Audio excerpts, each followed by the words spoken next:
आज का हमारे पास टॉपिक है, हमारे पास ऑटोमेटिक स्टोरेज क्लासेस क्या होती है। ऑटोमेटिक स्टोरेज क्लासेस का पहला पार्ट होता है। हमने पढ़ लिया है कि स्टोरेज क्लासेस क्या होती है। अगर आपने वो वीडियो नहीं देखी है तो सबसे पहले पिछली वीडियो को देख ले, फिर ही आपको समझ आएगा कि ऑटोमेटिक स्टोरेज क्लासेस क्या होती है। थोड़ा सा रिव्यू करते हैं। स्टोरेज क्लासेस हमें बताती है वेरिएबल के बारे में। It is just the identification of the variable, कि वेरिएबल कैसे काम करता है, वेरिएबल की मेमोरी लोकेशन कहाँ पे होती है जो हम डिक्लेयर करते हैं, प्रोग्राम पे यूज करते हैं। अगर हमने कोई भी वैल्यू नहीं दी है तो वेरिएबल डिफॉल्ट वैल्यू क्या लेगा, अपनी मर्जी से कंपाइलर उस वेरिएबल पे क्या वैल्यू डालेगा। थर्ड यहाँ पे स्कोप और लास्ट यहाँ पे लाइफ टाइम, ये कौन बताती है, स्टोरेज क्लासेस। तो ऑटोमेटिक स्टोरेज क्लासेस का मतलब यहाँ पे है कि जब हम ऑटो यूज करते हैं अपने वेरिएबल के साथ तो क्या होता है, हम जानते हैं कि वेरिएबल को डिक्लेयर कैसे करते हैं स्टोरेज क्लासेस के साथ। पहले आता है स्टोरेज क्लासेस, देन यहाँ पे डाटा टाइप, ये आपको बताने की जरूरत नहीं है, आपने पढ़ा होगा। देन यहाँ पे वेरिएबल नेम, तो अब हम कौन सी स्टोरेज क्लासेस यूज कर रहे हैं, ऑटोमेटिक स्टोरेज क्लासेस। ऑटोमेटिक, इसका कीवर्ड क्या होता है यहाँ पे, ऑटो, ठीक है, ऑटो। तो हमने एग्जांपल ले लेते हैं, ऑटो, डाटा टाइप ले लिया इंट, वेरिएबल नेम ले लिया ए, ठीक है। ये हमने अपने प्रोग्राम पे एक वेरिएबल को यूज किया ऑटोमेटिक स्टोरेज क्लासेस के साथ। अब आती है हमारे पास बात, अब ये जो वेरिएबल है ये कैसे बिहेव करेगा, ठीक है। अगर हमने अपने प्रोग्राम को यहाँ पे डिक्लेयर किया है तो ये इन चार चीजों के बारे में बताएगा, ठीक है। A, what is the memory location of this variable, this A variable. जब हम ऑटो डिक्लेयर करेंगे तो मेमोरी लोकेशन क्या होती है इसकी, रैम में। जो भी डाटा हम स्टोर करेंगे ए पे वो कहाँ पे स्टोर होगा, रैम में, ठीक है। क्योंकि हमारा डाटा जो है वो अलग अलग जगह पे स्टोर होता है, स्टैक में, रजिस्टर में, हर जगह कई पार्ट्स होते हैं। तो यहाँ पे कहाँ पे स्टोर होगा, जब हम ऑटो यूज करेंगे रैम में। दूसरी बात ये बताता है what is the default value of this variable. अभी तक हमने यहाँ पे कोई भी वेरिएबल वैल्यू मेंशन नहीं की है इस वेरिएबल में, ना हमने 10 स्टोर किया है ना 20 स्टोर किया है, कुछ भी स्टोर नहीं किया है। तो कंपाइलर क्या करेगा, उसे वैल्यू नहीं मिलेगी तो वो ले लेता है गार्बेज वैल्यू। अब गार्बेज वैल्यू क्या होती है, गार्बेज वैल्यू होती है अपनी मर्जी से कंपाइलर कोई वैल्यू उठाता है। लाइक उसने उठा ली 3248, अपनी मर्जी से उसने उठा दी। नेक्स्ट यहाँ पे है scope of the variable. Scope क्या है, हमने पिछली वीडियो में कवर कर लिया है। स्कोप तीन तरह के होते हैं हमारे पास, block scope, function scope, program scope. Block scope क्या होता है, जो सिर्फ एक ब्लॉक तक ही सीमित रहता है। फंक्शन स्कोप क्या होता है, डिफरेंट फंक्शन पे यूज कर सकते हैं, फंक्शन के अंदर डिफरेंट तरह के ब्लॉक आते हैं। और प्रोग्राम स्कोप क्या होता है, ग्लोबली लेके चलते हैं। अगर हमने कोई वैल्यू मेंशन ग्लोबल की है तो हम उसको पूरे प्रोग्राम पे कहीं पे भी उस वैल्यू को यूज कर सकते हैं। तो यहाँ पे स्कोप क्या रहता है इसका, सिर्फ और सिर्फ ब्लॉक स्कोप और लोकल स्कोप, ठीक है। और हम यहाँ बोल सकते हैं लोकल और ग्लोबल में आपको फर्क पता होगा, जिसको सिर्फ और सिर्फ लोकल का मतलब होता है हम with in the main function किसी वेरिएबल को डिक्लेयर करते हैं, ठीक है। हम ऑटोमेटिक स्टोरेज क्लासेस में कभी भी अपने वेरिएबल को मेन फंक्शन से बाहर यूज नहीं कर सकते। पॉइंट नोट कर लेना, हम ऑटोमेटिक स्टोरेज क्लासेस में अपने वेरिएबल को कभी भी with in outside the main function declare नहीं कर सकते, ठीक है। मेन फंक्शन के बाहर उसको यूज नहीं कर सकते। लाइक हम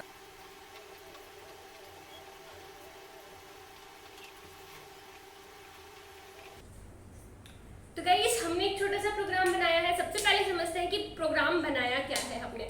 वॉइड मेन फंक्शन, जहां से हमारे प्रोग्राम की एग्जीक्यूशन स्टार्ट होती है। रन को, या ये जो रन है ये हमने फंक्शन कॉलिंग बोलते हैं इनको। और ये फंक्शन डेफिनेशन यहाँ पे डिक्लेयर किया है ऑटो स्टोरेज क्लासेस के साथ। इस लाइन को हमने वेरिएबल को डिक्लेयर किया है। ये प्री इंक्रीमेंट है, ए की वैल्यू को इंक्रीमेंट करना। यहाँ पे ए की वैल्यू हम डिक्लेयर कर देते हैं, ए इक्वल टू 10। अब यहाँ पे प्रिंट एफ प्रिंट कर दी जो भी ए की वैल्यू फाइनल रिजल्ट में आएगी। हम जानते हैं कि प्रोग्राम यहाँ से रन होगा, कहाँ से, मेन फंक्शन से। तो जब प्रोग्राम यहाँ पे आया उसने देखा कि कोई ना कोई फंक्शन रन नाम से है वो कॉल हो रहा है, कि ही यहाँ पे फंक्शन होगा। तो कंपाइलर ने ढूंढना स्टार्ट किया, उसे यहाँ पे void रन नाम से एक फंक्शन मिल गया, फिर वो यहाँ पे एंटर हुआ ऑटो इंट ए। अब इंट का क्या मतलब है, यस 10 वैल्यू स्टोर होगी, मतलब डिजिट की वैल्यू स्टोर होगी। ऑटो का क्या मतलब है, मेमोरी लोकेशन कहाँ पे होगी, रैम में। डिफॉल्ट वैल्यू हमने वैल्यू दी है तो डिफॉल्ट वैल्यू यहाँ पे कोई नहीं उठाएगा, अपनी मर्जी से नहीं उठाएगा। अब आगे क्या है, यहाँ पे इसने क्या है, ए नाम से एक मेमोरी बनाई जिसमें वैल्यू क्या स्टोर कर दी, 10 प्लस प्लस ए। प्लस प्लस ए का मतलब है 1 प्लस ए, क्या वैल्यू आ गई, 11। प्रिंट एफ परसेंटेज जी ए। अब वैल्यू क्या प्रिंट होगी, हमारे पास रिजल्ट आ गया 11, क्योंकि वैल्यू क्या है 11, ये कट होके यहाँ पे 11 वैल्यू आ गई है। ठीक है, ऑपरेशन जब हमने यहाँ पे यूज किया तो 11 वैल्यू यहाँ पे आकर इसने प्रिंट कर दी। ओके, इसका काम हो गया, प्रिंट हमें मिल गई। अगर हम इस लाइन को यहाँ पे प्रिंट ना करवा के यहाँ पे प्रिंट करवाते, लाइक यहाँ पे प्रिंट करवाते, प्रिंट एफ परसेंटेज जी ए, क्या ये प्रिंट होती, क्या ये 11 वैल्यू यहाँ पे प्रिंट होती, नहीं। ये क्या है, स्कोप है जो विद इन द ब्लॉक ही काम करेगा, विद इन द फंक्शन ही काम करेगा। तो ये क्या है, स्कोप है हमारा, ब्लॉक स्कोप और फंक्शन स्कोप।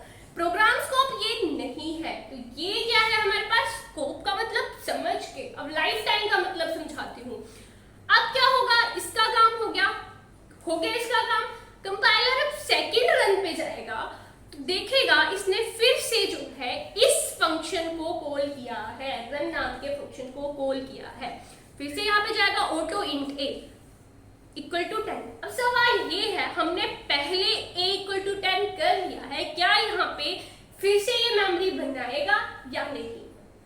तो यहाँ पे जो है ये फिर से a नाम की वैल्यू लेगा, तो ये क्या है, मेमोरी को रीइनिशियलाइज कर रहा है। ठीक है, तो मतलब क्या है कि जो हमने पहले मेमोरी बनाई थी a इक्वल टू 10, वो ब्लॉक के एंड होते ही क्या हो गई, खत्म हो गई। तो ऑटोमेटिक स्टोरेज क्लासेस में क्या होता है, लाइफ टाइम जो है एंड ऑफ द ब्लॉक तक ही रहता है। स्मॉल होती है इसकी लाइफ टाइम, क्योंकि यहाँ से बनी थी यहाँ पे खत्म होगी। हम ये जो मेमोरी है दोबारा से रीइनिशियलाइज हुई, ये ध्यान रखना है। तो यहाँ पे क्या है, 10 इसने फिर से लिया, प्लस प्लस से ऑपरेशन यूज हुआ, क्या बन गई 11। तो अब ये थर्ड टाइम लाइन को प्रिंट करेगा, सेकेंड टाइम फिर से कॉलिंग हुई, प्रिंट करेगा 11।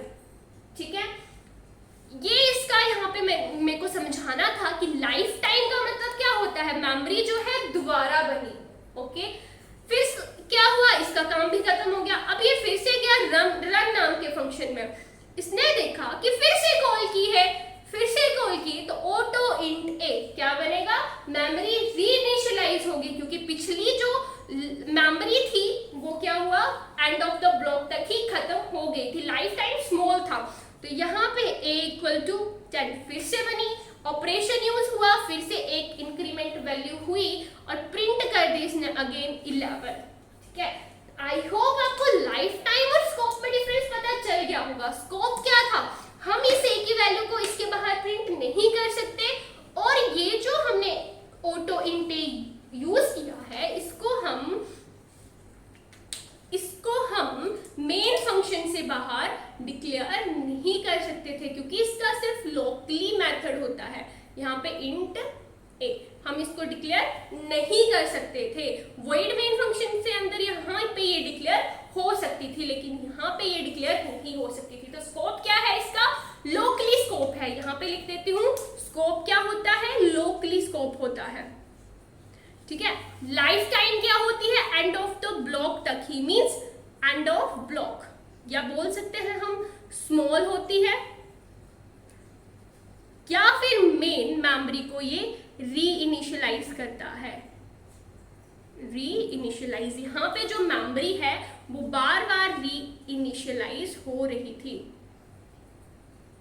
ठीक है, I hope automatic storage classes समझ आ गया होगा। हम प्रैक्टिकली इसको देखते हैं गाइस। तो अभी हम प्रैक्टिकल वर्क देखते हैं। टर्बो की स्क्रीन हमने ओपन कर लिया। हम जानते हैं सबसे पहले क्या यूज़ होता है, हेडर फाइल्स।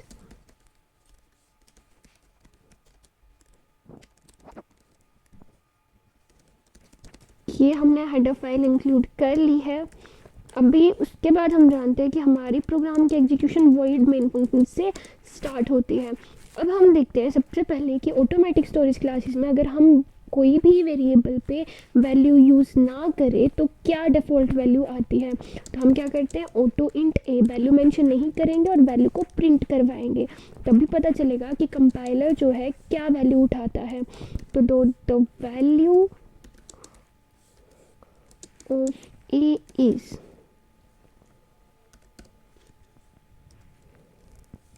ए। अभी हम प्रोग्राम सिर्फ इतना ही करेंगे। देखते हैं, हमने तो पढ़ा है अपनी मर्जी से कोई भी वैल्यू उठाता है जिसको हम गारबेज वैल्यू कहते हैं। अभी हम इसको रन करते हैं। यस, क्या उठाया इसने, गारबेज वैल्यू -29222। अभी हम इसको अगेन रन करते हैं तो देखो फिर से इसने क्या किया, पिछली 2 बार आउटपुट हमें दी। तो इसका मतलब है प्रीवियस आउटपुट ना नहीं चाहिए हमें, तो हम क्लियर स्क्रीन को यूज़ करेंगे तो हमें जो रन कर रहे हैं वही आउटपुट मिलेगी। ओके, अब देखते हैं कि स्कोप और लाइफ टाइम क्या होता है। तो प्रोग्राम में थोड़े से चेंजेस करेंगे। प्रोग्राम में क्या चेंजेस करेंगे, हम एक फंक्शन लेते हैं रन, जो हमने थ्योरी में पढ़ा था, और इसको हम क्या बोलते हैं, ये हमने जो स्टेप किया ये होता है फंक्शन कॉलिंग।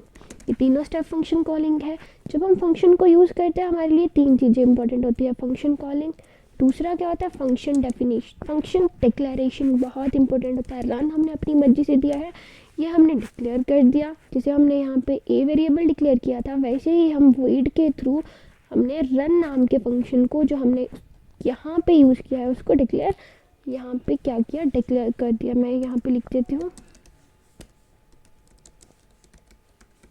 Function declaration. जब हमने फंक्शन डिक्लेरेशन की, इसको रन करने के लिए हमें फंक्शन डेफिनेशन भी चाहिए जहाँ पे हम ऑपरेशन परफॉर्म करेंगे, जानते हैं।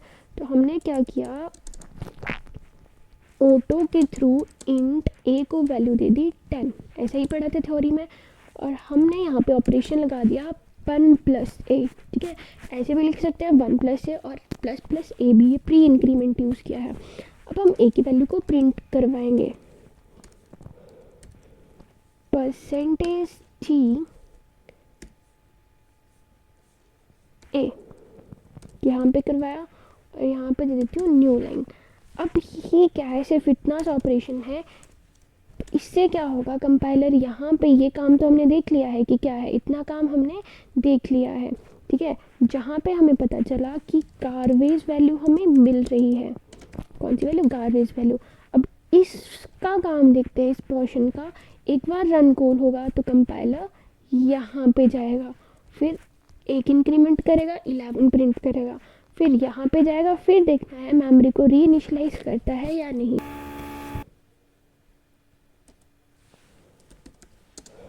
तो अभी हम इसको कंपाइल करते हैं। जब कंपाइल किया 0 एरर 0 वार्निंग, रन करके देखते हैं 11 11 11 11 11 11 प्रिंट करवाई। ये हमने जान लिया कि मेमोरी जो है रीइनिशियलाइज बार बार हो रही थी। तो ये क्या है, लाइफ टाइम। और आप एक बात देखिएगा कि ए की वैल्यू अगर हमने यहाँ पे 10 मेंशन की है तो वो यहाँ पे यूज़ नहीं हो रही है इस पोर्शन पे, क्योंकि ये जो पोर्शन है इसको हम बोलते हैं फंक्शन स्कोप या ब्लॉक स्कोप की। ए की वैल्यू सिर्फ यहीं तक रह रही है, उसके बाद हम इस 10 को यहाँ पे यूज़ नहीं कर सकते। ओके, यहाँ पे यूज़ नहीं कर सकते। तो मेरा मतलब आपको सिर्फ इतना सा समझाना था कि लाइफ टाइम जो होती है मेमोरी को रीइनिशियलाइज करती है। यहाँ ए से बाहर निकलते ही लाइफ टाइम उसकी ख़त्म हो गई। स्कोप जो होता है ब्लॉक स्कोप और फंक्शन स्कोप होता है, इस ए की वैल्यू को हम वहाँ पे यूज़ नहीं कर सकते। और गारबेज वैल्यू आपने देख ही ली। और बाय डिफ़ॉल्ट कहाँ पे मेमोरी होती है, इसकी रैम में होती है। Okay, thank you.